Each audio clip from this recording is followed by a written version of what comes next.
वर्तमान में कहाँ स्थित है?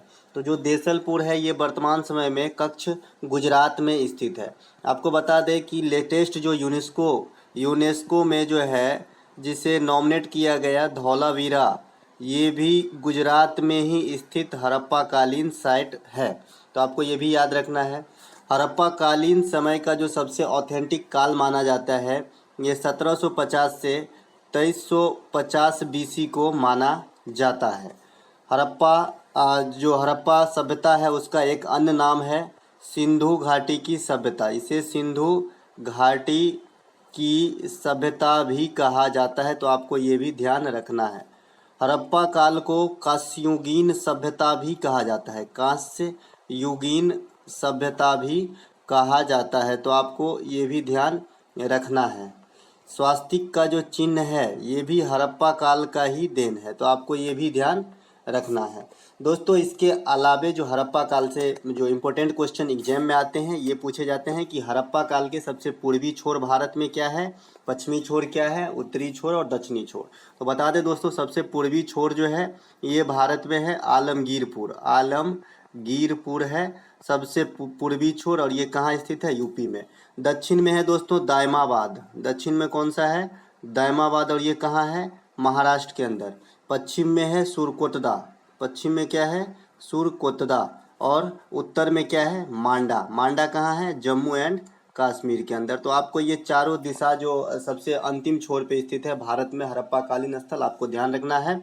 पूर्व में क्या हो गया? आलमगीरपुर, पश्चिम में सुरकोटदा, दक्षिण में दायमाबाद और उत्तर में मांडा। अगला प्रश्न की तरफ चलते हैं दोस्तों। अगला प्रश्न है महात्मा बुद्ध के पुनर्जन्म की कथाएं, जातक कथाएं कहाँ वर्णित है?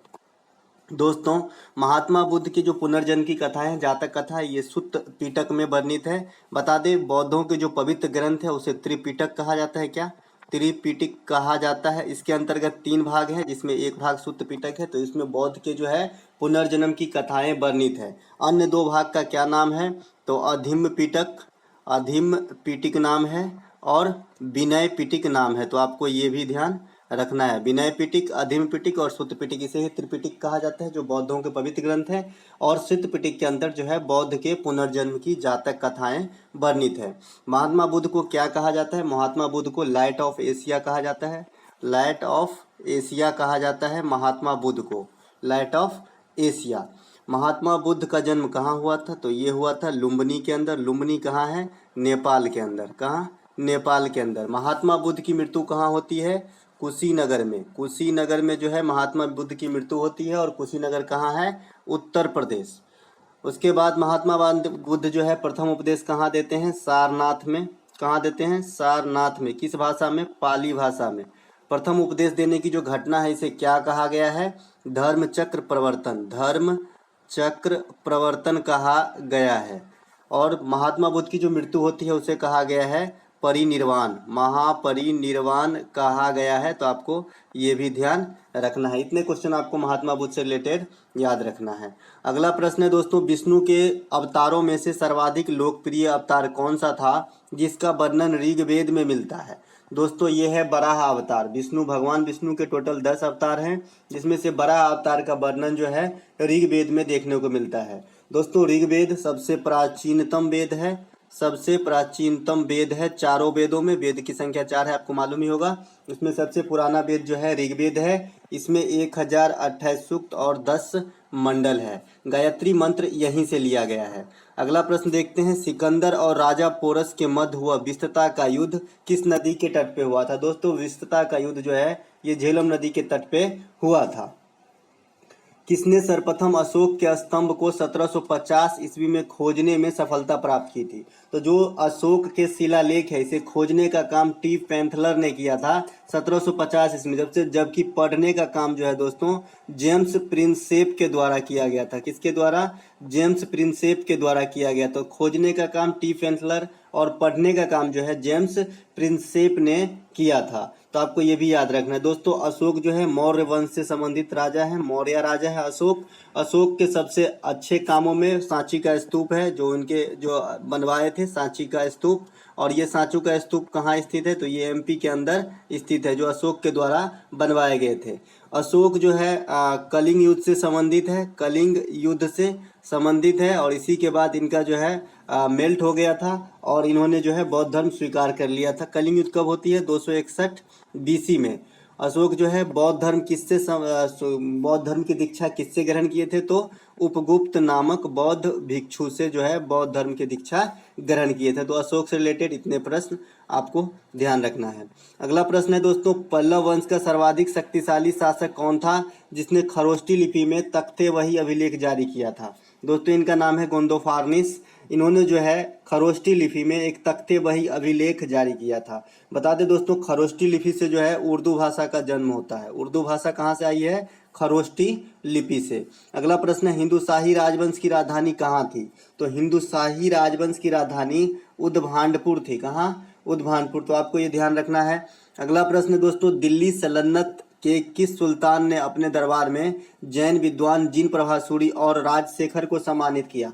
दोस्तों दिल्ली सल्तनत का मोहम्मद बिन तुगलक, जो तुगलक वंश से संबंधित है, तो इन्होंने जो है जैन संत जिन प्रभासूरी और राजशेखर को जो है सम्मानित किया था, सम्मान दिया था। दोस्तों आपको बता दें दिल्ली सल्तनत की चर्चा यहाँ पे, तो दिल्ली सल्तनत पे टोटल 5 वंश शासन करती है और इसका कालक्रम कब से रहता है? 1206 ईस्वी से 1526 ईस्वी तक। इसके बाद दिल्ली सल्तनत की समाप्ति हो जाती है और भारत में मुगल वंश की स्थापना होती है। तो इन पांचों वंश में कौन कौन से थे? तो सबसे पहला था गुलाम वंश था, फिर खिलजी वंश था, फिर तुगलक वंश था, फिर सैयद वंश और लास्ट में लोधी वंश, जो 5वें वंश हुए दिल्ली सल्तनत के। और इन्हीं के साथ जो है दिल्ली सल्तनत की सत्ता समाप्त होती है और बाबर जो है पानीपत के प्रथम युद्ध जो 1526 ईस्वी में हुआ था, इसमें विजय प्राप्त कर मुगल वंश की स्थापना भारत के अंदर करता है। दोस्तों बता दें मोहम्मद बिन तुगलक के समय एक विदेशी यात्री भारत आए थे, इब्न बतूता। इनका नाम क्या था? इब्न बतूता नाम था, जो मोरक्को देश के निवासी थे। कहाँ के? मोरक्को देश के निवासी थे। और कौन सा किताब लिखता है ये? तो रेहला नामक एक पुस्तक की रचना करता है, जिनका वर्णन आपको देखने को मिल जाता है सभी बुकों में। अगला प्रश्न देख लेते हैं दोस्तों, किस सूफी संत को महबूब ए इलाही, ईश्वर का प्रेमी कहा जाता है? दोस्तों शेख निजामुद्दीन औलिया को जो है ईश्वर का प्रेमी कहा गया है। ये एक सूफी संत थे। किसे गुलाब से इत्र निकालने की विधि का जन्मदाता माना जाता है? तो गुलाब से जो इत्र सेंट निकालने की जो विधि का जन्मदाता है, इसे अस्मत बेगम को माना जाता है। और ये भी मुगल वंश से संबंधित लेडी है, मुगल वंश से ही संबंधित है अस्मत बेगम। आपको बता दें जो चिश्ती संप्रदाय की सिलसिला है भारत में, शुरुआत करने का श्रेय किसे जाता है? तो शेख मोइनुद्दीन चिश्ती को जाता है। किसको जाता है?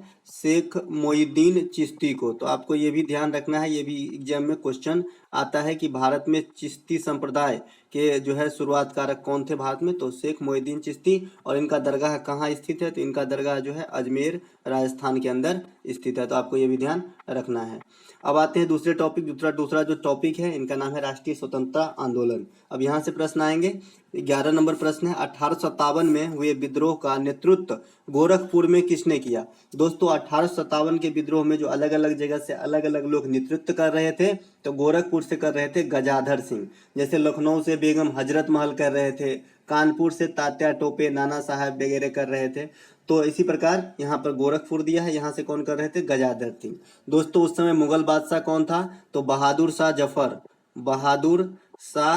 जफर जो लास्ट मुगल बादशाह भी हुए, तो उसी के काल में जो 1857 का विद्रोह होता है। और 1857 का विद्रोह भारतीय स्वतंत्रता संग्राम का प्रथम विद्रोह माना जाता है, भारतीय स्वतंत्रता संग्राम का, क्योंकि इसमें बड़े पैमाने पे हर जगह से विद्रोह किया गया था, हालांकि ये सक्सेस नहीं हो पाया। दोस्तों इस विद्रोह के बाद अंग्रेज सरकार को सीधा फायदा हुआ कि जो शासन व्यवस्था यहाँ ईस्ट इंडिया कंपनी चलाती थी, अब वो जो शासन है भारत का सभी सत्ता जो है यहाँ का बागडोर जो है ब्रिटेन के राजा रानी के पास चला गया और वहाँ से संचालित किया जाने लगा। दोस्तों 1857 के विद्रोह के समय अंग्रेज गवर्नर जो थे वो लॉर्ड कैनिंग था। और उन्हीं वर्ष जो है इन्हीं समय से जो है इनके समय से गवर्नर जनरल का पोस्ट समाप्त करके वायसराय का पोस्ट क्रिएट किया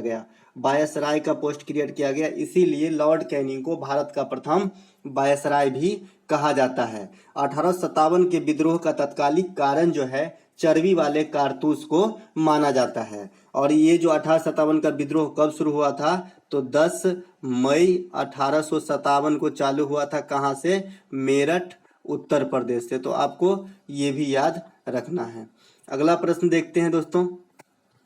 अगला प्रश्न है, कांग्रेस के किस अधिवेशन के दौरान गांधी जी ने कहा था कि गांधी मर सकता है परंतु गांधीवादी हमेशा बना रहेगा? दोस्तों ये है कराची अधिवेशन, जिसमें गांधी जी के द्वारा कहा गया था कि गांधी मर सकता है लेकिन गांधीवादी हमेशा जिंदा रहेगा। बता दें दोस्तों, गांधी जी ने कांग्रेस का अध्यक्षता एक ही बार किया है, ओनली बेलगांव अधिवेशन। बेलगांव अधिवेशन में अध्यक्षता किया गया गांधी जी के द्वारा, और ये कब होती है? 1924 ईस्वी में। अब कांग्रेस से संबंधित कुछ फैक्ट देख लेते हैं। कांग्रेस की स्थापना कब होती है? 1885 ईस्वी में।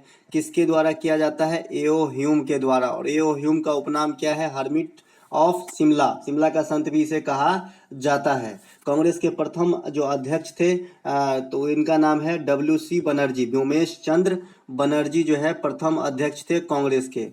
कांग्रेस के प्रथम मुस्लिम अध्यक्ष थे बदरुद्दीन तैयब जी। बदरुद्दीन तैयब जी जो है प्रथम अध्यक्ष थे। और ये कब की अध्यक्षता? 1887 ईस्वी में मद्रास अधिवेशन में। तो आपको ये भी ध्यान रखना है। कांग्रेस में फूट कब पड़ा? 1907 ईस्वी के सूरत अधिवेशन में जो है कांग्रेस दो भागों में विभक्त हो जाती है, गरम दल और नरम दल। कांग्रेस के प्रथम महिला अध्यक्ष एनी बेसेंट थी। एनी बेसेंट जो है प्रथम महिला अध्यक्ष थे। उसके बाद प्रथम भारतीय महिला अध्यक्ष पूछा जाएगा तो 1925 ईस्वी में सरोजनी नायडू के द्वारा किया गया था। सरोजनी नायडू जो है पूर्णतः भारतीय महिला जो कांग्रेस की अध्यक्षता की 1925 ईस्वी में। और ऐसे सिर्फ महिला का पूछा जाएगा तो एनी बेसेंट हो जाएगा। तो कांग्रेस से इतना क्वेश्चन आपको ध्यान रखना है। हाँ, एक क्वेश्चन और है दोस्तों कि पूर्णतः स्वराज की मांग कांग्रेस के किस अधिवेशन में किया गया था? तो ये लाहौर अधिवेशन 1929 में किया गया था। कांग्रेस में जो अध्यक्षता कौन कर रहा था? जवाहरलाल नेहरू। जवाहरलाल नेहरू कर रहे थे, जिसमें पूर्णतः स्वराज की मांग की गई थी। और ये कहाँ हुई थी? 1929 में। कहाँ हुई थी? लाहौर में हुई थी।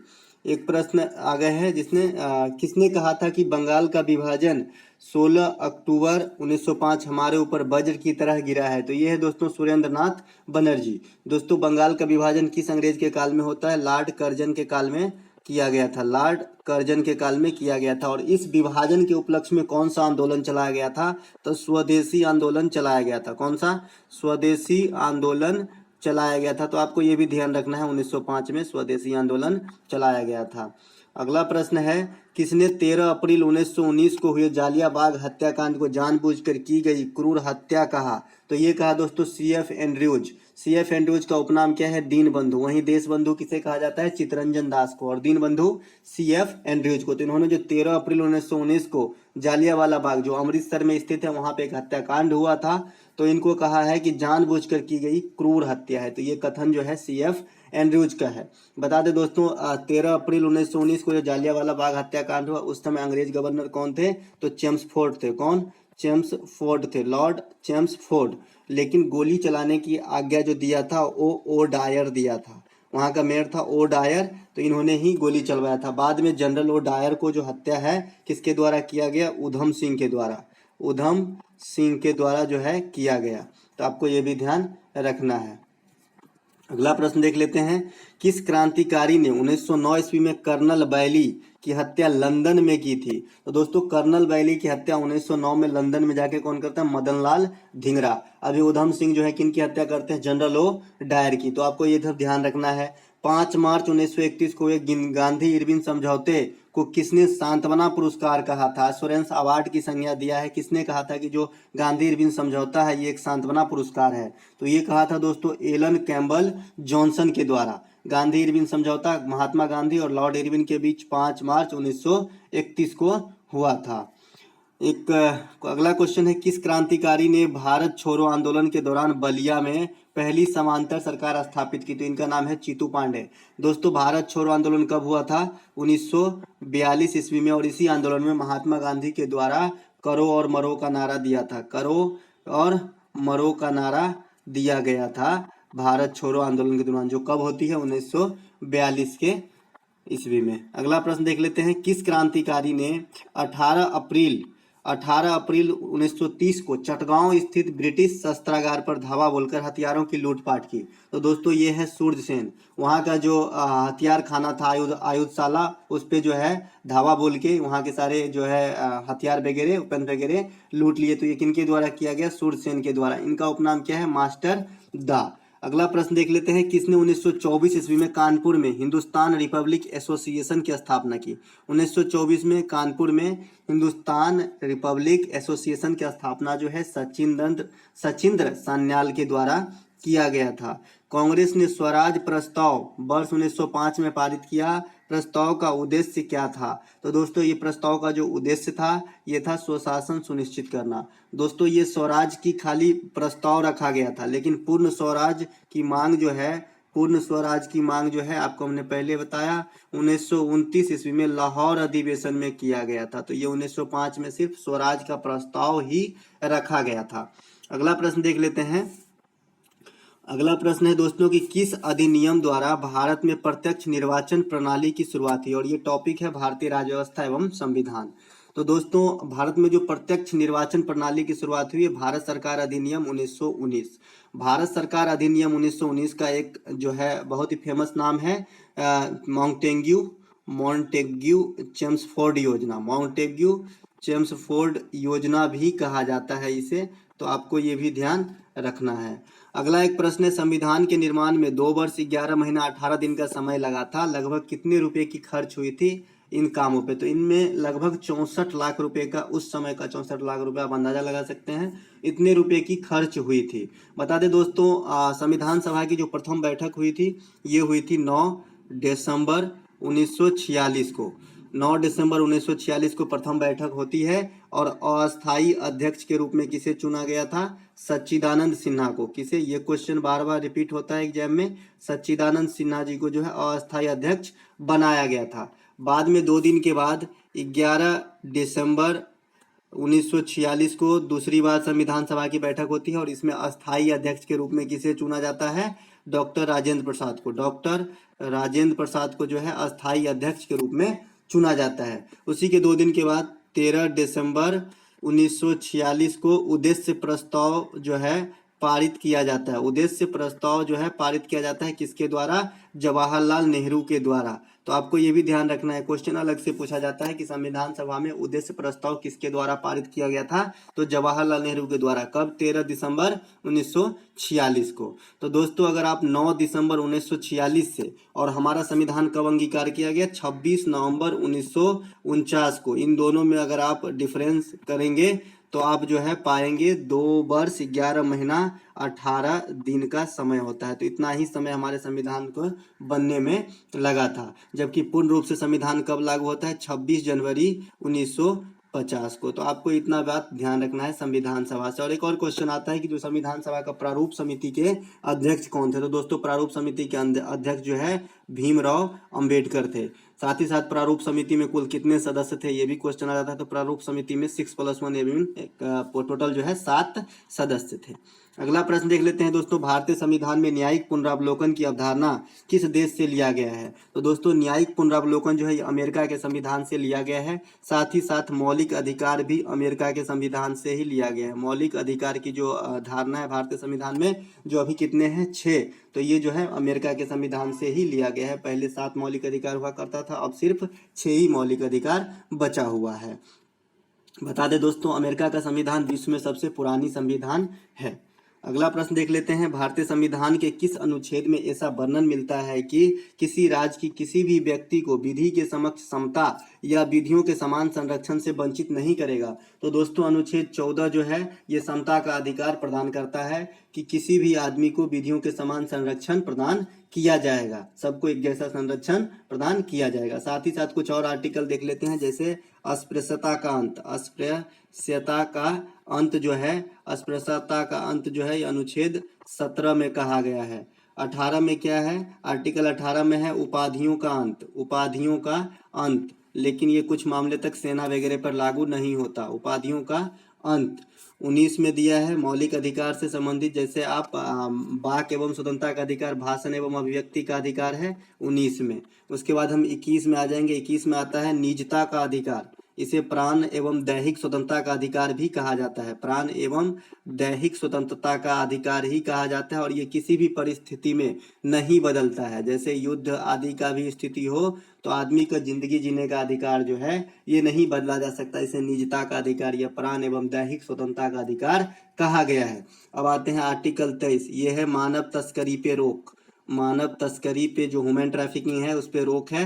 मानव तस्करी पे रोक जो है इंगित करता है। उसके बाद है आर्टिकल 24, ये बाल श्रम पे निषेध है। बाल श्रम जो 14 वर्ष से कम उम्र के बच्चे को किसी कल कारखाने पे भारी भरकम काम में नहीं लगाया जा सकता है। अब आते हैं 25 से 28 तक। 25 से 28 जो है ये धर्म से संबंधित है। उसके बाद जो है 30 तक जो है 29 और 30 ये जो है कोटा से संबंधित है, SC ST वगैरह के लिए। उसके बाद आर्टिकल जो 32 है ये संवैधानिक उपचारों का अधिकार है। संवैधानिक उपचारों का अधिकार है और इसी आर्टिकल 32 के द्वारा जो है सुप्रीम कोर्ट 5 प्रकार का रिट जारी करता है। तो आपको इतने आर्टिकल ध्यान रखना होगा मौलिक अधिकार से, क्योंकि सभी इंपॉर्टेंट आर्टिकल है। किसने राज्य के नीति निदेशक तत्वों को राज्य की आत्मा कहा है? तो दोस्तों ये है ऑस्टिन। अब राज्य के नीति निदेशक तत्व की बात आई, नीति तत्व की जो है भाग 4 में रखा गया है। आर्टिकल कहाँ से है? 36 से 51 से। और ये किस देश के संविधान से लिया गया है? तो ये आयरलैंड के संविधान से लिया गया है नीति निदेशक तत्व। अगला प्रश्न देख लेते हैं, भारतीय संविधान के किस अनुच्छेद के अंतर्गत राष्ट्रपति को किसी भी अपराध के लिए दोषी ठहराए गए व्यक्ति के दंड को क्षमा करने के प्रतिलंबन, परिहार एवं लघुकरण की शक्ति प्राप्त है? तो दोस्तों ये आर्टिकल 72 है, जिसके तहत जो है राष्ट्रपति किसी भी दोष प्राप्त मतलब दोष सिद्ध जो जिसे दंड दिया जा चुका है उसके दंड को लेट कर सकता है, प्रतिलंबन कर सकता है, कम कर सकता है या पूर्णतः क्षमा भी कर सकता है। तो ये आर्टिकल 72 में ऐसा लिखा गया है। बता दें दोस्तों आर्टिकल 52 के तहत जो है भारत का एक राष्ट्रपति होगा। वहीं आर्टिकल 61 के तहत राष्ट्रपति पर जो महाभियोग है, जो राष्ट्रपति का हटाने की प्रक्रिया है, ये चलाया जाएगा। आर्टिकल 72 के तहत राष्ट्रपति का क्षमादान है। आर्टिकल 1 to 3 123 के तहत राष्ट्रपति का अध्यादेश है। तो ये राष्ट्रपति से जो इम्पोर्टेंट आर्टिकल है आपको जरूर ध्यान में रखना चाहिए। साथ ही साथ बता दें क्षमादान का अधिकार जो है राष्ट्रपति के अलावा राज्यपाल के पास भी है कुछ मामले तक। तो राज्यपाल का जो क्षमा का अधिकार है ये आर्टिकल 161 161 में है। लेकिन राज्यपाल और राष्ट्रपति के क्षमादान में क्या फर्क है बेसिकली? तो ये फर्क है दोस्तों कि राष्ट्रपति जो है पूर्णतः क्षमा कर सकता है, लेकिन राज्यपाल पूर्णतः क्षमा नहीं करवा सकता, कम करवा सकता है, सजा को जो है डिले करवा सकता है।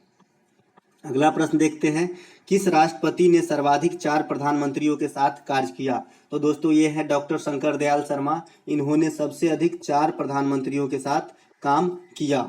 और दोस्तों राष्ट्रपति से एक प्रश्न आता है कि अब तक सिर्फ एक ही राष्ट्रपति है जो 2 बार राष्ट्रपति का पद संभाला है, डॉक्टर राजेंद्र प्रसाद, जो प्रथम राष्ट्रपति भी थे हमारे देश के। तो ये जो है लगातार 2 बार राष्ट्रपति रहे हैं। 1950 से 1962 ईस्वी तक जो है लगातार जो है कार्यभार संभाले हैं और अब तक इनके बाद जो है कोई भी 2 बार राष्ट्रपति नहीं रहा है। अगला प्रश्न देख लेते हैं, संसद का कौन सा सदन धन विधेयक को न तो अस्वीकार कर सकता है और न ही उसमें संशोधन कर सकता है? तो दोस्तों ये संसद का राज्यसभा है। इनको धन विधेयक से लेना देना नहीं होता है। राज्यसभा को अपर सदन भी कहा जाता है।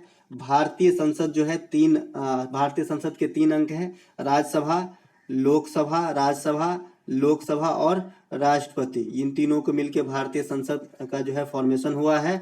तो इसमें राज्यसभा को अपर सदन, लोकसभा को निम्न सदन कहा जाता है। तो जो धन विधेयक की मामला है ओनली लोकसभा में ही पारित किया जाता है और कोई भी विधेयक धन विधेयक है या नहीं इसका फैसला कौन लेता है? तो स्पीकर लेता है, जो लोकसभा के अध्यक्ष होते हैं, जो वर्तमान समय में कौन है? ओम बिरला। कौन है? ओम बिरला जो है वर्तमान समय में स्पीकर हैं लोकसभा के। तो यही स्पीकर जो है विधेयक का फैसला लेते हैं धन विधेयक के मामले में कि धन विधेयक है या नहीं है। उसके बाद हम बात करें कि संविधान के किस आर्टिकल में धन विधेयक की चर्चा है? तो अनुच्छेद 110 में जो है धन विधेयक की चर्चा की गई है। अगला प्रश्न देख लेते हैं, भारतीय संविधान के किस अनुच्छेद के अंतर्गत सर्वोच्च न्यायालय को अभिलेख न्यायालय, रिकॉर्ड न्यायालय का दर्जा दिया गया है? तो आर्टिकल 129 में जो है सुप्रीम कोर्ट को अभिलेख न्यायालय, रिकॉर्ड न्यायालय बताया गया है। अभिलेख न्यायालय कहने से मतलब ये है कि दोस्तों कि आज जो सुप्रीम कोर्ट किसी मामले में जो फैसला सुनाया दूसरे न्यायालय भी उसका अनुसरण कर सकता है, ये उदाहरण देते हुए कि सुप्रीम कोर्ट ने है उस समय इस सजा के लिए ये फैसला दिया था। आप समझ गए होंगे। अगला प्रश्न है दोस्तों कि राष्ट्रपति द्वारा सर्वप्रथम कब निर्वाचन आयुक्त की नियुक्ति की गई? तो दोस्तों राष्ट्रपति के द्वारा निर्वाचन आयोग की नियुक्ति जो है 25 जनवरी 1950 को किया गया था, है ना। और वर्तमान समय में मुख्य निर्वाचन आयुक्त कौन है? तो राजीव कुमार जो है मुख्य निर्वाचन आयुक्त हैं, जो हाल में ही अपना जो है अपॉइंट हुए हैं। और किनका जगह लिए हैं? सुशील चंद्रा का जगह लिया है। तो आपको ये भी ध्यान रखना है, सुशील चंद्रा का जगह ले चुके हैं। ये कौन है? राजीव कुमार, जो मुख्य निर्वाचन आयुक्त हैं। अगला प्रश्न देखते हैं जो पर्यावरण एवं जैव विविधता सेक्टर से है। ग्रीन मफलर का संबंध किससे है? तो दोस्तों ग्रीन मफलर का संबंध जो है ये ध्वनि प्रदूषण से होती है। कार्टोजोना प्रोटोकॉल का संबंध किससे है? तो कार्टोजोना प्रोटोकॉल का संबंध जैव सुरक्षा से है। और कार्टोजोना प्रोटोकॉल की शुरुआत कब हुई थी? 1999 ईस्वी में। कहाँ पे होती है? कोलंबिया के अंदर। कहाँ? कोलंबिया के अंदर होती है, कोलंबिया के अंदर। उसके बाद ये इफेक्टिव कब से है? तो ये इफेक्टिव है 2003 ईस्वी से। 2003 ईस्वी से जैव सुरक्षा पर आधारित है कार्टिजोना प्रोटोकॉल। अगला प्रश्न देखते हैं दोस्तों, रामसर सूची के अनुसार विश्व में सर्वाधिक आर्द्र भूमि स्थल किस देश में है? तो दोस्तों रामसर साइट होता है जो आर्द्र भूमि होती है, जिसको संरक्षण प्रदान किया जाता है। अगर इन सूची में नॉमिनेट हो जाता है तो ये जो है सबसे अधिक यूनाइटेड किंगडम ब्रिटेन के अंदर जो है सबसे अधिक आर्द्र भूमि स्थल है, जो रामसर साइट के अंतर्गत नॉमिनेटेड है। दोस्तों बता दें भारत में रामसर साइट की संख्या 50 है। रामसर साइट की संख्या 50 है, जिसमें बखीरा पक्षी अभयारण्य जो है ये बखीरा, ये सबसे लास्ट में नॉमिनेट किया गया है। और ये कहाँ है? ये उत्तर प्रदेश के अंदर है। अगला प्रश्न देखते हैं, विश्व वन्य जीव कोष का गठन कब किया गया था? WWF जो है इसका गठन कब किया गया था? जो है वर्ल्ड वाइल्ड लाइफ फंड का। तो ये 29 अप्रैल 1961 को किया गया था। और इनका जो लोगो है ये क्या है? लाल पांडा। तो आपको ये भी ध्यान रखना है, पांडा है जो है इनका लोगो है।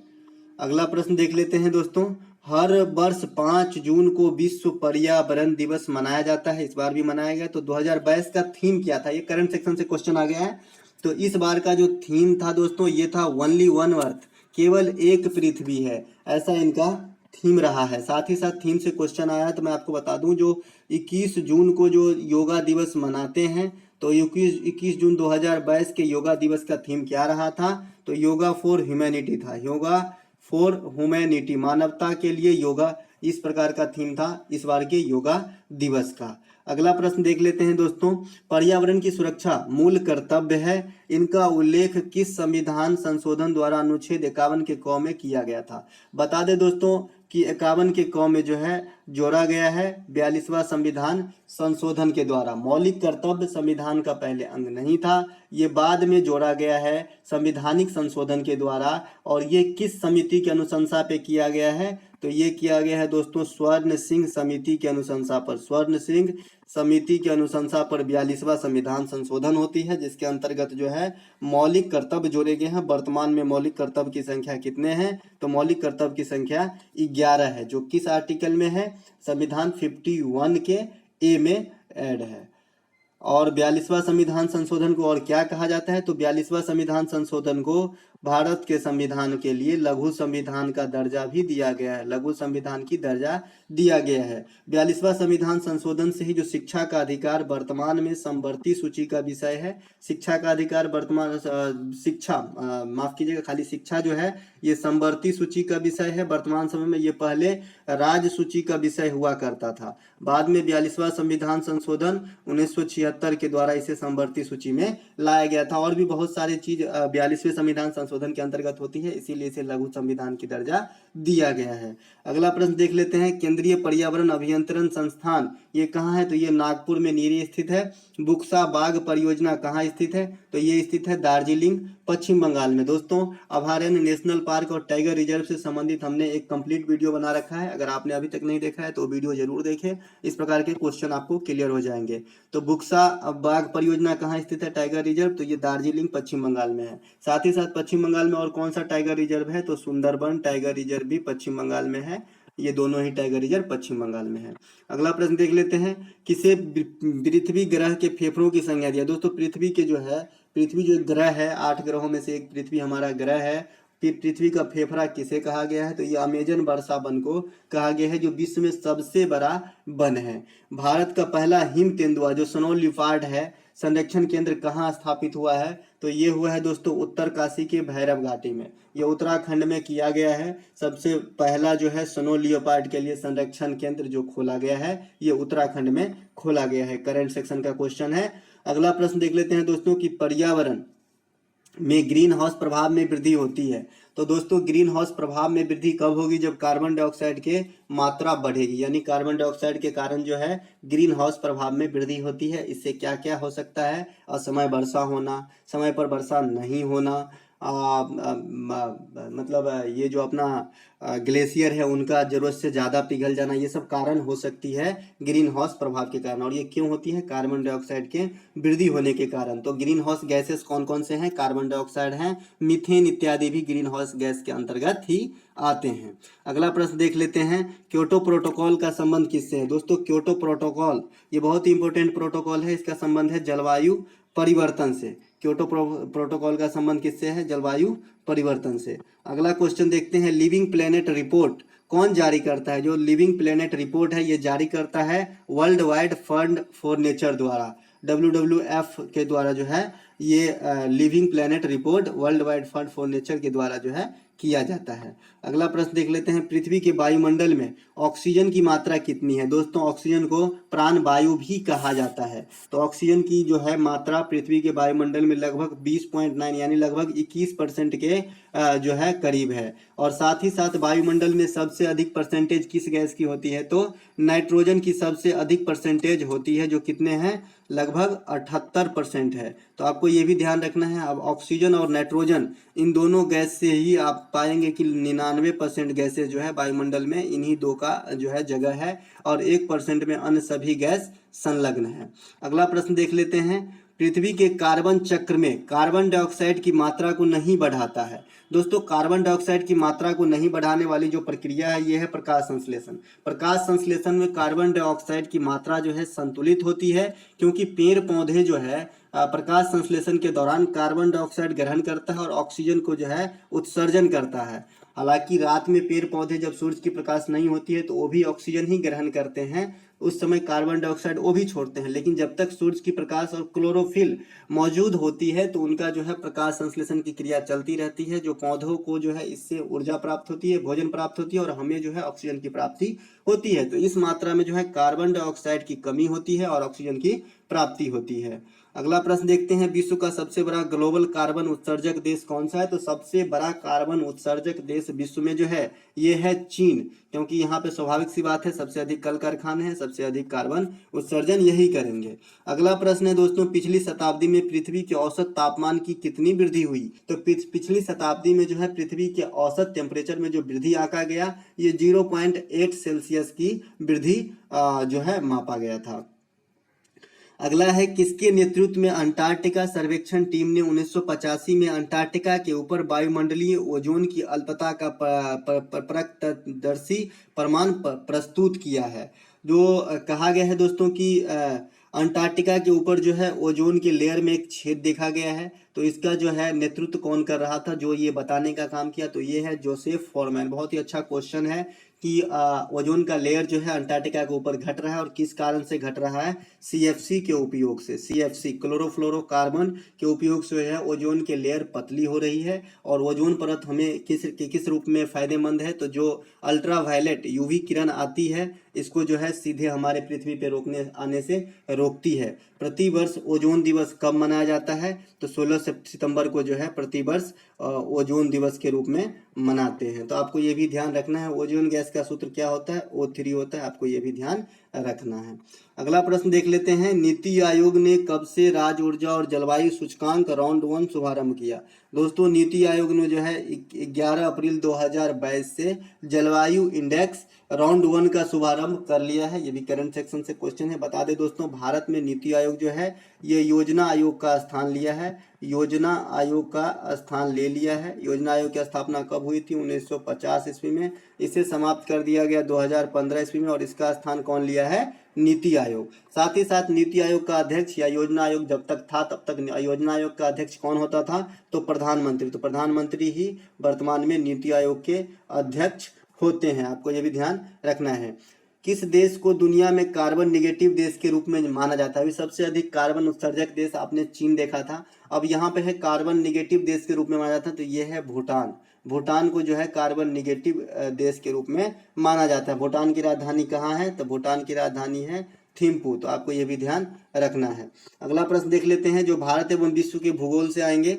ये प्रश्न है दोस्तों कि किस ग्रह को भोर का तारा, मॉर्निंग स्टार, संध्या का तारा, इवनिंग स्टार के नाम से जाना जाता है? तो दोस्तों शुक्र ग्रह को जो है भोर का तारा और शाम का तारा इत्यादि कहा जाता है। ये 8 ग्रहों में सबसे चमकीला ग्रह होता है जिसके पास कोई उपग्रह नहीं है। उपग्रह नहीं है। 2 ग्रह हैं हमारे पास जिसके पास उपग्रह नहीं है, एक है बुध और दूसरा है शुक्र, तो इनके पास कोई उपग्रह नहीं है। अगला प्रश्न देखते हैं। लीप वर्ष 366 दिन का होता है जिसमें फरवरी माह में कितने दिन होते हैं? बहुत ही कॉमन क्वेश्चन है। तो फरवरी माह में 29 दिन होते हैं, तो वह साल जो है लीप ईयर काउंट होती है, और ये प्रत्येक 4 साल के बाद जो है लीप ईयर आता है। अगला प्रश्न देख लेते हैं। दिल्ली का लाल किला, आगरा का लाल किला किस प्रकार की चट्टानों से निर्मित है? तो दोस्तों दिल्ली का लाल किला या फिर आगरा का जो लाल किला है ये किस प्रकार के चट्टानों यानी पत्थर से बने हैं? तो ये अवसादी चट्टानें सेडिमेंट्री रॉक से बने हैं। अब अवसादी चट्टाने की विशेषता बताते हैं दोस्तों। तो अवसादी चट्टानों में जो है पेट्रोलियम पाया जाता है। पेट्रोलियम कहाँ पाया जाता है? अवसादी चट्टान में ही पाया जाता है, पेट्रोलियम, कोयला इत्यादि। तो आपको ये भी ध्यान रखना है। सीधे सीधे क्वेश्चन आता है कि पेट्रोलियम किस प्रकार की चट्टानों से प्राप्ति की जाती है पेट्रोलियम की? तो आपका आंसर होगा अवसादी चट्टानों से। अगला प्रश्न देख लेते हैं। किस महाद्वीप में एक भी ज्वालामुखी नहीं है? दोस्तों एक ऐसा महाद्वीप जहां एक भी ज्वालामुखी नहीं है तो ये है ऑस्ट्रेलिया। इनके बारे में एक और क्वेश्चन आता है कि एक ऐसा देश जो खुद में महादेश भी है, तो ये भी है ऑस्ट्रेलिया, और ये 7 महादेश में सबसे छोटा महादेश है ऑस्ट्रेलिया, जो खुद एक देश भी है। यहाँ पे कोई ज्वालामुखी नहीं पाया जाता है। साथ ही साथ बात करें एक और जो है महादेश है जहाँ पे कोई भी रेगिस्तान नहीं पाया जाता है, तो यूरोप महादेश में जो है कोई भी रेगिस्तान नहीं पाया जाता है। ऑस्ट्रेलिया में कोई भी ज्वालामुखी नहीं पाया जाता। तो आपको ये दोनों क्वेश्चन साथ में याद रखने होंगे। विश्व के सबसे बड़ी मीठी पानी की झील कौन सा है दोस्तों? तो विश्व की सबसे बड़ी मीठी पानी का झील जो है ये लेक सुपीरियर है, सुपीरियर झील है, जो कहाँ स्थित है? यूएसए प्लस कनाडा के सीमा पे स्थित है। तो आपको ये भी ध्यान रखना है। लेक सुपीरियर मीठे पानी की सबसे बड़ी झील है। और वैसे सिर्फ झील पूछा जाएगा, अगर इस क्वेश्चन से मीठे पानी डिलीट कर दिया जाए तो इसका आंसर हो जाएगा क्या हो जाएगा? कैस्पियन सागर, जो खारे पानी की झील है, जो सबसे बड़ी झील है। लेकिन यहाँ पे मीठे पानी की झील पूछा गया है, इसीलिए लेक सुपीरियर आंसर होगा। अगला प्रश्न है दोस्तों, किस महाद्वीप को पक्षियों का महाद्वीप कहा जाता है? तो दोस्तों दक्षिण अमेरिका महाद्वीप को जो है पक्षियों का महाद्वीप कहा जाता है, दक्षिण अमेरिकी महाद्वीप को। और यही स्थित है दक्षिण अमेरिकी महाद्वीप में ब्राजील। ब्राजील को सांपों का देश कहा जाता है। तो आपको ये भी ध्यान रखना है, सांपों का देश किसे कहा जाता है? ब्राजील को, जो कहाँ स्थित है? दक्षिण अमेरिका महादेश में। अगला प्रश्न है दोस्तों, भारत एवं मध्य मैकमोहन रेखा का निर्धारण कब किया गया था? तो भारत एवं चीन के मध्य जो मैकमोहन रेखा है, इनका निर्धारण जो है 1914 ईस्वी में किया गया था। अगला एक प्रश्न है, गुजरात से गोवा तक के तटीय को क्या कहा जाता है? तो गुजरात से गोवा तक के जो तट है, तटरेखा है, उसको कोकण तट कहा जाता है। आपको बता दें भारतीय राज्य में तट वाले जो राज्य हैं, भारत में 9 राज्य हैं। इसमें गुजरात की तटरेखा की लंबाई सबसे अधिक है, 2 नंबर पे आता है आंध्र प्रदेश। तो आपको ये भी ध्यान रखना है कि सबसे अधिक तटरेखा वाली राज्य कौन सा है? तो गुजरात हो जाएगा। और दूसरा स्थान किसका है? तो आंध्र प्रदेश का है। भारत में कितने तटीय राज्य है? तो 9 राज्य हैं। तो आपको ये भी ध्यान रखना है। अगला प्रश्न है, भारत में किस नदी को दक्षिण का कोयल कहा जाता है? तो भारत में किस नदी को दक्षिण का कोयल कहा जाता है? तो ये है ब्राह्मणी नदी।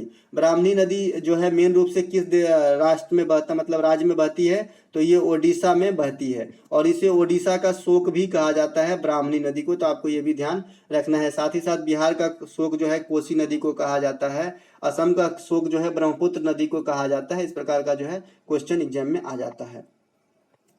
अगला प्रश्न है दोस्तों कि भारत में आधुनिक ढंग से सीमेंट बनाने का पहला कारखाना कहाँ स्थापित हुआ था?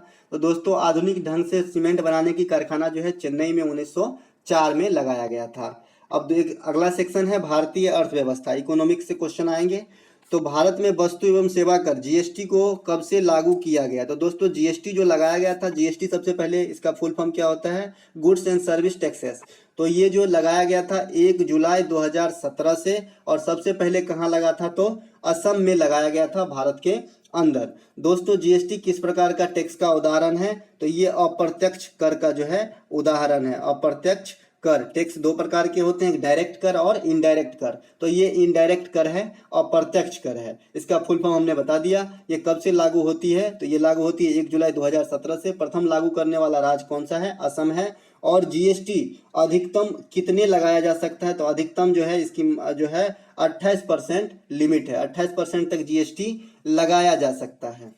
और ये संविधान के कौन से संशोधन के द्वारा इस प्रकार की जो है मुद्दा लाया गया था जीएसटी वाला? तो 101वां संविधान संशोधन। तो आपको ये भी ध्यान रखना है, बड़ा ही इंपॉर्टेंट क्वेश्चन है।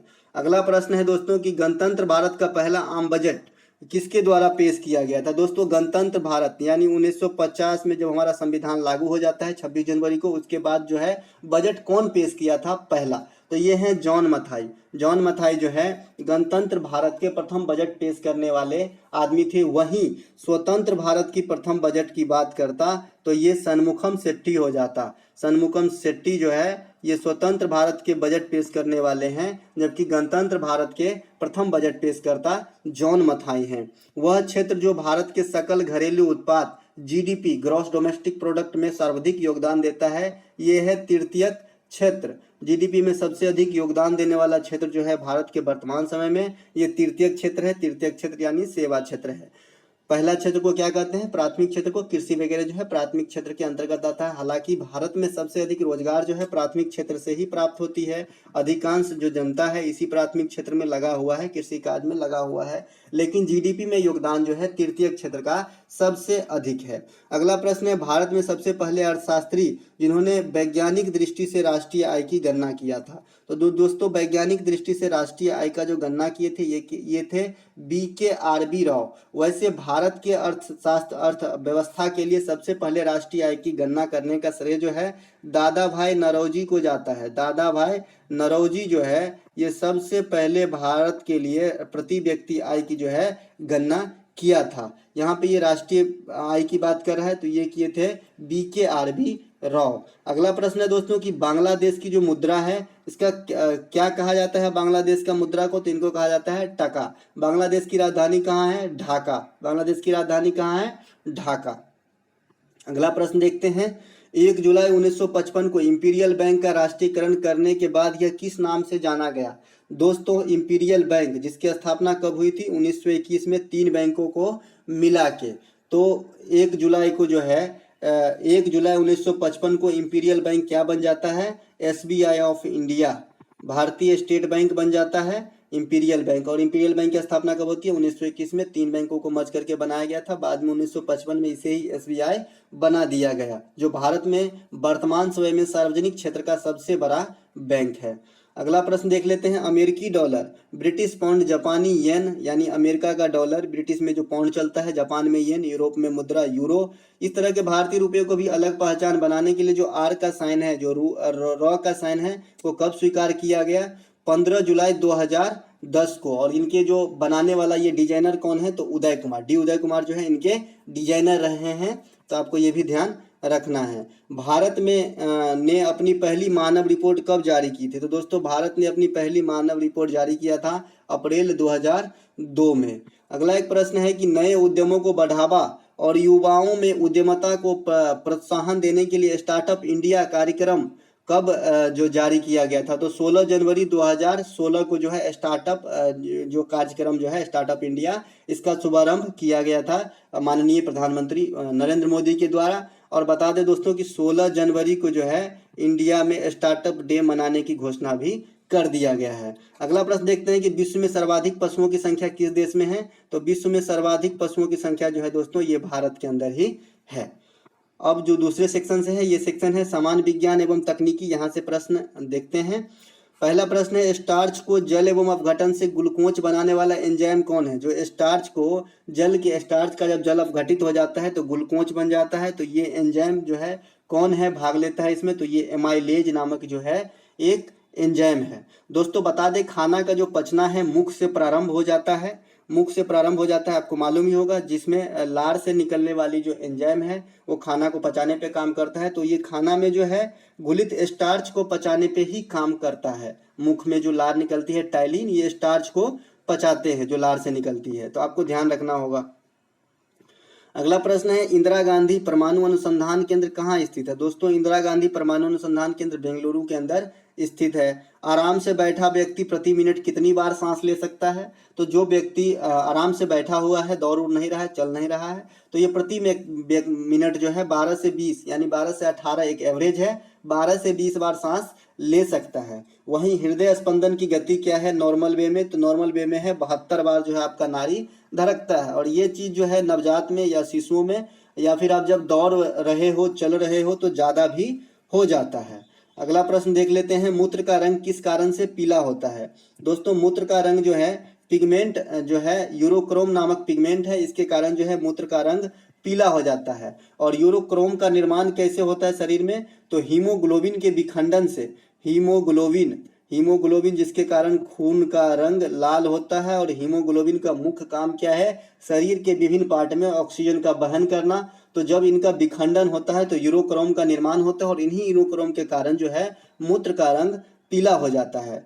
पित्त पीले रंग का क्षारीय द्रव होता है, जिसका पीएच कितना होता है। पित्त एक क्षारीय द्रव है जिसका पीएच 7.7 होता है। दोस्तों अम्लीय है या क्षारीय आप कैसे पहचानेंगे कि तो 7 के एवज में पहचानेंगे। 7 से अगर कम है तो अम्लीय होती है, 7 से अगर अधिक है तो कोई भी चीज क्षारीय होती है। अगला प्रश्न देख लेते हैं, यहाँ पित्त की चर्चा है तो पित्त के बारे में थोड़ा सा बता दें दोस्तों कि पित्त जो है लीवर से निकलती है। कहाँ से निकलती है, लीवर से, और पित्ताशय में जमा होती है। तो पित्त पित्ताशय से नहीं निकलती, सिर्फ वहां पे जमा होती है। निकलती कहाँ से है, लीवर से, जो मानव शरीर की सबसे बड़ी ग्रंथि भी है। लीवर को जो है मानव शरीर की सबसे बड़ी ग्रंथि माना गया है। अगला प्रश्न देखते हैं दोस्तों, वेल्डिंग करने में ऑक्सीजन के साथ किस गैस का मिश्रण होता है। तो वेल्डिंग के लिए ऑक्सीजन के साथ जो है एसिटिलीन गैस को जो है उपयोग किया जाता है। लकड़ी के वस्तुओं को कीड़े से बचाने के लिए उस पर किसका लेपन किया जाता है। तो इस पे हम जिंक क्लोराइड का लेपन कर देते हैं, या पेंट भी मार देते हैं कलर, ताकि उसमें जो है कीड़ा नहीं लगे। साथ ही साथ जिंक का परत जो है, जस्ता का परत जो है हम लोहा के वस्तु पर भी चढ़ा देते हैं, ताकि जो है जंग से रोका जा सके। इस प्रक्रिया को क्या कहा जाता है, यसद लेपन या गैल्वेनेशन। तो आपको ये भी ध्यान रखना है। अगला प्रश्न है, किस वैज्ञानिक ने 1718 ईस्वी में मशीन गन का आविष्कार किया था। तो दोस्तों मशीन गन का आविष्कार जो है रिचर्ड गैटलिंग किया था। कहीं कहीं जेम्स पकल भी लिखता है, जेम्स पकल भी लिखता है मशीन गन का। तो इन दोनों में से कोई भी एक ऑप्शन आपको देखा जा सकता है एग्जाम में। एलईडी का पूर्ण रूप क्या होता है दोस्तों। तो एलईडी का पूर्ण रूप जो है लाइट इमिटेटिंग डायोड होता है। अगला प्रश्न देख लेते हैं, किस वैज्ञानिक ने 1915 ईस्वी में अपने गुरुत्वाकर्षण संबंधी अपेक्षता का सिद्धांत का घोषणा किया था। तो ये है आइंस्टीन। आइंस्टीन जो है E बराबर m² भी दिया है, E बराबर mc² भी दिए हैं। इसी के कारण आइंस्टीन को जो है 1921 में फिजिक्स के क्षेत्र का नोबेल पुरस्कार भी दिया गया था। अगला प्रश्न देखते हैं दोस्तों, हरित क्रांति का प्रभाव किन फसलों पर सर्वाधिक पड़ा। दोस्तों हरित क्रांति का जनक जो है विश्व लेवल पे किसे माना जाता है, डॉक्टर नॉर्मन बोरलॉग को। किसको, नॉर्मन बोरलॉग को जो है विश्व स्तर पे माना जाता है। वहीं भारत स्तर पर जो है एमएस स्वामीनाथन को जो है भारत में हरित क्रांति का जनक कहा जाता है, और डॉक्टर बोरलॉग को विश्व स्तर पे। तो ये किस फसलों पे सबसे अधिक इफेक्ट डाला, तो ये है गेहूं और चावल, खास करके खाद्यान्नों पर इफेक्ट डाला था। इसके जो है उत्पादन क्षमता को बढ़ा दिया था, उत्पादन लेवल को बढ़ा दिया था। किस पंचवर्षीय योजना के दौरान से कार्बनिक खेती की शुरुआत हुई थी। तो दोस्तों जो ऑर्गेनिक खेती है ये 10वीं पंचवर्षीय योजना से शुरू की गई थी। तो आपको ये भी ध्यान रखना है। कृषि क्षेत्र में बायोटेक पार्क बनाने वाला भारत का पहला राज्य। तो कृषि क्षेत्र में जो बायोटेक पार्क बनाने वाला भारत का पहला राज्य है ये है पंजाब। पंजाब जो है कृषि क्षेत्र में बायोटेक पार्क स्थापित करने वाला भारत का प्रथम राज्य है। किस वर्ष से भारत में खाद्य प्रसंस्करण मंत्रालय द्वारा मेगा फूड पार्क की योजना की शुरुआत की गई? तो मेगा फूड पार्क योजना का शुरुआत कौन करता है? खाद्य एवं प्रसंस्करण मंत्रालय। ये कब किया गया था? 2009 ईस्वी में। भारत में गेहूं के उत्पादन में उत्तर प्रदेश का कौन सा स्थान है? तो उत्तर प्रदेश का प्रथम स्थान है। वैसे आपको बता दें कि भारत में सबसे अधिक खाद्यान्न जो है, मुख्य खाद्यान्न, ये चावल है, लेकिन गेहूं के उत्पादन में प्रथम स्थान जो है उत्तर प्रदेश का है। मक्का में व्हाइट बर्ड और धान में खैरा रोग किसके कमी से होती है? बहुत ही इंपॉर्टेंट क्वेश्चन है कि धान में खैरा रोग किसके कमी से होती है, और साथ ही साथ मक्का में व्हाइट बर्ड रोग किसके कमी से होती है? तो ये जिंक जस्ता की कमी के कारण होती है। अगला प्रश्न है, देश का पहला कृषि विश्वविद्यालय JVPU पंतनगर उत्तराखंड में कब स्थापित हुआ था? देश का प्रथम कृषि विद्यालय कौन सा है? पंतनगर है। तो इसकी स्थापना कब हुई थी? 1960 में। और ये पंतनगर कहाँ स्थित है? उत्तराखंड के अंदर स्थित है। चलते हैं आगे। भारत में एग्रो इकोलॉजिकल जोन्स कृषि पारिस्थितिकी क्षेत्र को कितने भागों में बांटा गया है, या कृषि पारिस्थितिकी क्षेत्र जो है कितने हैं? तो इस प्रकार के क्वेश्चन भी एग्जाम में आते हैं। तो ये 20 भागों में बांटा गया है। 20 प्रकार का एग्रो इकोलॉजिकल जोन्स है हमारे इंडिया के अंदर कृषि सेक्टर में। कृषि में पहले 3 वर्ष तक खेतों में उर्वरक एवं कीटनाशक न डालकर जमीन पर प्राकृतिक खाद का प्रयोग करने वाली कृषि को क्या कहा जाता है? Zero farming. जीरो फार्मिंग मतलब कोई भी फर्टिलाइजर जो रासायनिक है, केमिकल वाला है, वो नहीं डालते हैं 3 वर्ष तक, और अपने आप जो है उसमें खाद प्रोड्यूस करते हैं जैविक प्रकार का, तो उसे हम क्या कहते हैं? Zero farming. प्राकृतिक खाद ही सिर्फ डालते हैं। भारत भूमि का कितने प्रतिशत भूभाग कृषि के अंतर्गत आता है? तो दोस्तों भारत में जो टोटल लैंड है इसका जो है 51% भूमि जो है कृषि के अंतर्गत आता है, जिसपे खेती बाड़ी होती है। तो आधे से भी अधिक जो है खेती बाड़ी लायक भारत के पास भूमि है। हालांकि हम ज्यादा निर्यात नहीं कर पाते हैं। अगला प्रश्न है दोस्तों, खेलकूद से संबंधित आएगा, ये खेलकूद सेक्टर से प्रश्न आएंगे। अब भारत की ओर से ओलंपिक में भाग लेने वाला पहला खिलाड़ी कौन था?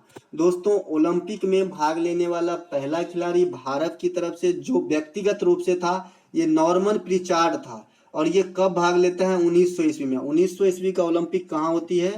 पेरिस फ्रांस के अंदर। कहाँ होती है? पेरिस फ्रांस के अंदर होती है 1900 ईस्वी का जो है ओलंपिक। और इसमें जो है व्यक्तिगत रूप से नॉर्मन प्रिचार्ड भाग लेते हैं। ओलंपिक की जो है इतिहास क्या है दोस्तों? ओलंपिक सबसे पहले शुरुआत हुआ था 776 BC में। बाद में ये भी जो है एथेंस से ही हुआ था। बाद में इसे बंद कर दिया गया। बाद में फिर आधुनिक ओलंपिक की शुरुआत 1896 ईस्वी से होता है। एथेंस से ही होता है ये भी, है ना। और भारत जो है पहला ओलंपिक में भाग नहीं लेता है। भारत जो है द्वितीय ओलंपिक, यानी 4 साल के बाद ओलंपिक आती है। तो 4 साल 1900 ईस्वी में 1896 के बाद दूसरा 1900 हुआ होगा। तो 1900 में पेरिस में ओलंपिक होती है, और वहाँ भारत की तरफ से व्यक्तिगत रूप से नॉर्मन प्रिचार्ड जो है भाग लेता है। उसके बाद बता दें दोस्तों, ओलंपिक में भारत अब तक 10 गोल्ड जीत चुका है, जिसमें से 8 गोल्ड ओनली जो है हॉकी में जीता है, और 2 गोल्ड जो है एक अभिनव बिंद्रा के द्वारा राइफल शूटिंग में 10 मीटर में। अभिनव बिंद्रा 2008 में जीतते हैं, और दूसरा जो है नीरज चोपड़ा जेवलिन थ्रो के में जो है जीते हैं। तो यही 2 गोल्ड जो है व्यक्तिगत रूप से आए हैं भारत के लिए, जबकि 8 गोल्ड जो है हॉकी के अंदर जीते हैं। टोटल 10 गोल्ड भारत अब तक जीते हैं। लेटेस्ट जो ओलंपिक हुआ है टोक्यो ओलंपिक, इसी में हमने नीरज चोपड़ा के द्वारा गोल्ड प्राप्त किए हैं। और जो टोक्यो ओलंपिक हुआ था इसमें हमने कुल कितने पदक जीते? तो 1, 2 और 4 टोटल 7 पदक जीते हैं, जिसमें 1 गोल्ड है, 2 सिल्वर है और 4 ब्रॉन्ज है। अगला प्रश्न देखते हैं दोस्तों, ए शॉर्ट एट हिस्ट्री नामक पुस्तक की रचना किसने की? ए शॉर्ट एट हिस्ट्री नामक पुस्तक की रचना अभिनव बिंद्रा है। इन्होंने 2008 में भारत के लिए गोल्ड जीता था, है आपको याद होगा, 10 मीटर एयर शूटिंग में। अभी अभी हमने इसका जिक्र किया था।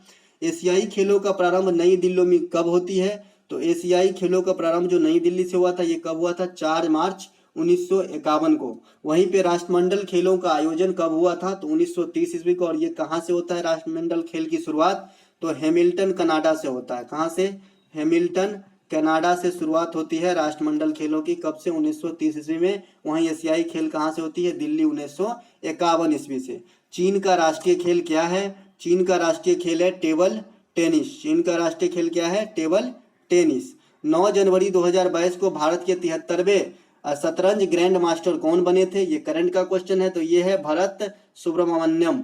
भरत सुब्रमण्यम जो है भारत के 73वें ग्रैंड मास्टर है। और भारत के सबसे कम उनके ग्रैंड मास्टर कौन है जो कार्लसन को हरा दिए? तो यह है पराग नंदा। आपको यह भी ध्यान रखना है। पहली टेस्ट क्रिकेट चैंपियनशिप 2021 का विजेता कौन देश बना? तो पहली क्रिकेट चैंपियनशिप 2021, ये ओल्ड क्वेश्चन है, तो ये न्यूजीलैंड बना था।